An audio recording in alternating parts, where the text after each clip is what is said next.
বন্ধুরা, আমি আর আমার বড় ভাইয়া আমরা যখন ছোট ছিলাম তখন প্রতিদিন মা বাবার সঙ্গে ঘুমাতাম। সেই সময়টা ছিল ভীষণ মধুর, হাসি আনন্দে ভরা। কিন্তু বড় হওয়ার পর ধীরে ধীরে আলাদা ঘুমানো শুরু করি।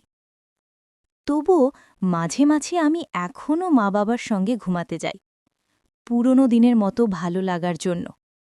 একদিন আমার বড় ভাই হঠাৎ জেদ ধরল, আজ আমরা চারজন আগের মতো একসঙ্গে ঘুমাব। মা বাবাও রাজি হলেন। রাতে সবাই একসঙ্গে বিছানায় শুয়ে পড়লাম। কিন্তু তারপর যা ঘটল, সেই সম্পূর্ণ ঘটনাটি আপনাদের এই ভিডিওটির মাধ্যমে জানাব। তাই ভিডিওটি না টেনে সম্পূর্ণ দেখবেন। আশা করি শেষ পর্যন্ত দেখলে আপনারা পুরো ঘটনাটি বুঝতে পারবেন। বন্ধুরা, আমার নাম শ্রেয়া। আমি ইন্টারমিডিয়েটের ছাত্রী, বয়স 20 বছর। আর আমার বড় ভাইয়ের নাম সবুজ, তার বয়স 28। সে এখনও পড়াশোনা করছে। রাতের বেলা আমরা সবাই খাওয়া শেষ করলাম। হঠাৎ ভাইয়া মা বাবার দিকে তাকিয়ে বলল, মা বাবা, তোমাদের জন্য আমি 1 গ্লাস দুধ নিয়ে আসি, তোমরা দুজনেই খাও, তারপর ভালো ঘুম হবে। আমি চমকে ভাবলাম, হঠাৎ ভাইয়া এভাবে মা বাবার খেয়াল রাখছে। আগে কখনো তাকে এভাবে দুধ দিতে দেখিনি। মা বাবাও হাসতে হাসতে বললেন, ঠিক আছে, তাহলে তুমি দুধ নিয়ে এসো, আমরা দুজন খেয়ে তারপর ঘুমাব। তারপর ভাইয়া দুধ আনতে গেল। আমি মা বাবার সঙ্গে গল্প করছিলাম। প্রায় 5 মিনিট হয়ে গেল, তবুও ভাইয়া আসলো না। তখন আমি একটু বাইরে গিয়ে দেখলাম ভাইয়া নেই। কিছুক্ষণ পরে ভাইয়া বাইরে থেকে ফিরে এলো। আমি বললাম, ভাইয়া, তুমি কোথায় গিয়েছিলে রাতের বেলায়? ভাইয়া বলল, আমি একটু ফার্মাসিতে গিয়েছিলাম, মাথা ব্যথা হচ্ছে, তাই ওষুধ আনতে গিয়েছিলাম। আমি অবাক হয়ে ভাবলাম, তুমি এতক্ষণ ঠিকই ছিলে, হঠাৎ করে মাথা ব্যথা?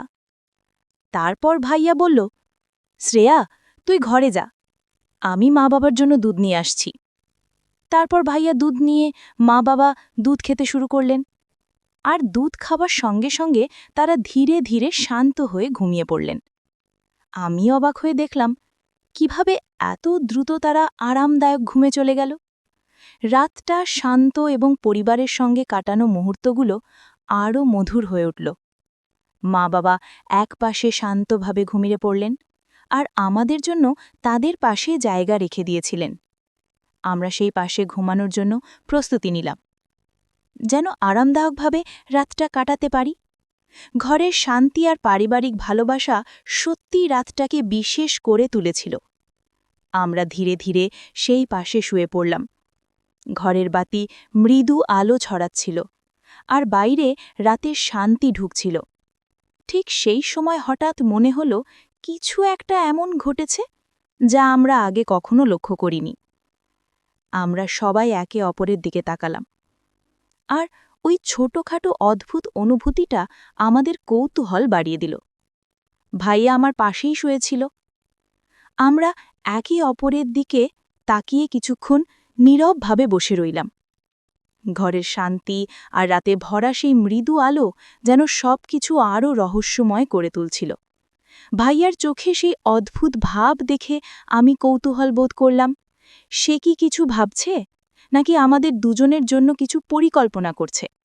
আমরা কিছুক্ষণ নীরবভাবে শুয়ে রইলাম। হঠাৎ মনে হলো ভাইয়া যেন আমাদের দিকে তাকিয়ে কিছু ভেবে দেখছে। আমি কৌতূহল নিয়ে তার দিকে তাকালাম, কিন্তু সে শুধু হাসল। সেই ছোট্ট হাসিটা যেন পুরো ঘরটাকে আরও রহস্যময় করে তুলল। আমরা নীরবভাবে শুয়ে রইলাম, কিন্তু ঘরের মধ্যে একটা অদ্ভুত উচ্ছ্বাস অনুভব করা যাচ্ছিল। ভাইয়া চোখ বন্ধ করল না, বরং মাঝে মাঝে কিছুক্ষণ তাকিয়ে থাকল। আমি কৌতূহল নিয়ে তার দিকে তাকালাম। হঠাৎ মনে হলো ভাইয়া যেন চুপচাপ কিছু পরিকল্পনা করছে, কিছু এমন যা আমরা আগে কখনো দেখিনি। তার চোখে এক ধরনের শান্ত রহস্যময় ভাব ছিল। ভাইয়া আমাকে তাকিয়ে দেখছিল, আর আমিও তাকে তাকিয়ে দেখছিলাম। হঠাৎ সে বলল, "কি রে, তুই এখনো ঘুমাচ্ছিস না?" আমি বললাম, "আমারও তো সেম প্রশ্ন, তুমিও এখনো ঘুমাচ্ছ না?" ভাইয়া বলল, "মা বাবা তো দেখ কত সুন্দর ঘুমাচ্ছে, তুইও ঘুমিয়ে পড়।" আমি বললাম, "ভাইয়া, ঘুম ধরছে না।" ভাইয়া হেসে বলল, "আমারও তো ঘুম ধরছে না।" ঘরের নীরবতা আর ভাইয়ার সঙ্গে চোখের যোগাযোগ রাতটাকে আরও রহস্যময় করে তুলল। হঠাৎ ভাইয়া নরম গলায় বলল, "কিরে, তুই কি প্রেম করিস?" আমি একটু চমকে গেলাম। এমন প্রশ্ন ভাইয়ার মুখে আগে কখনো শুনিনি। আমি বললাম, "না ভাই, আমি প্রেম করি না।" ভাইয়া হালকা হাসল, তারপর শান্ত গলায় বলল, "আমি জানি তুই প্রেম করিস, কিন্তু আমাকে বলছিস না।" আমি অবাক হয়ে তার দিকে তাকালাম। বললাম, "না ভাইয়া, লুকানোর কি আছে? আমি যদি প্রেম করতাম তাহলে তোমাকে বলতামই।" ভাইয়া কিছুক্ষণ চুপ করে রইল, যেন কিছু ভাবছে। ঘরের বাতাসটা হঠাৎ একটু ভারী মনে হচ্ছিল, কিন্তু তার মুখে সেই হালকা রহস্যময় হাসিটা ঠিকই রয়ে গেল। তারপর ভাইয়া একটু ক্লান্ত হয়ে বলল, "আমার মাথা খুব ব্যথা করছে, একটু আমার মাথা ম্যাসেজ করে দিবি?" আমি বললাম, "আচ্ছা ঠিক আছে।" তো সেই সময় আমি ভাইয়ার মাথার ম্যাসাজ করতে শুরু করলাম।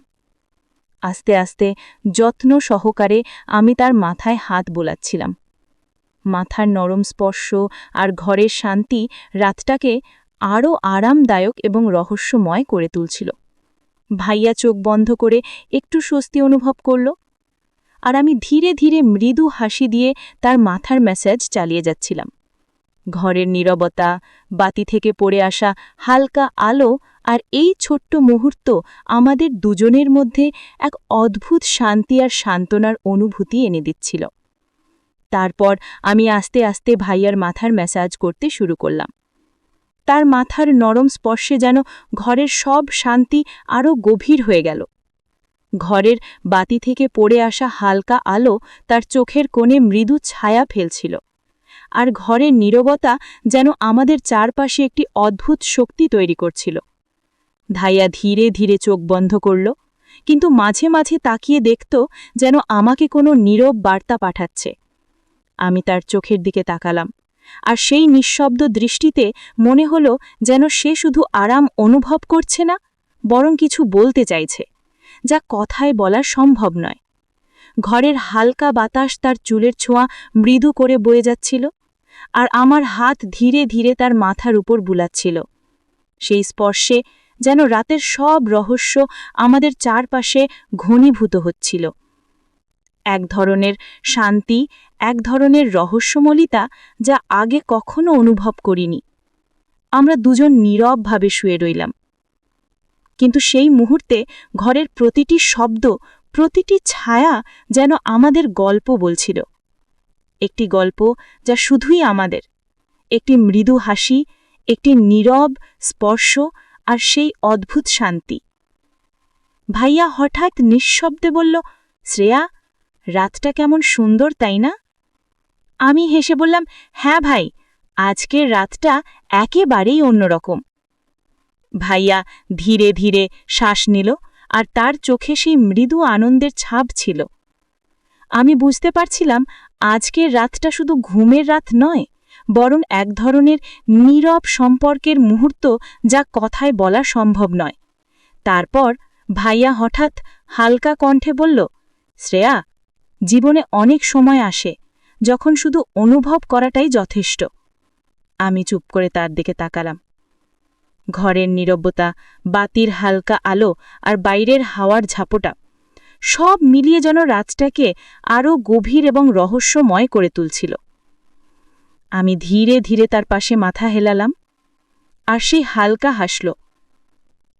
সেই হাসিটা কোনো শব্দ নয়, বরং এক ধরনের শান্তি এবং আত্মবিশ্বাসের বার্তা দিচ্ছিল। আমরা দুজন নীরবভাবে শুয়ে রইলাম, আর সেই অদ্ভুত শান্তি রাতের প্রতিটি মুহূর্তকে বিশেষ করে তুলল।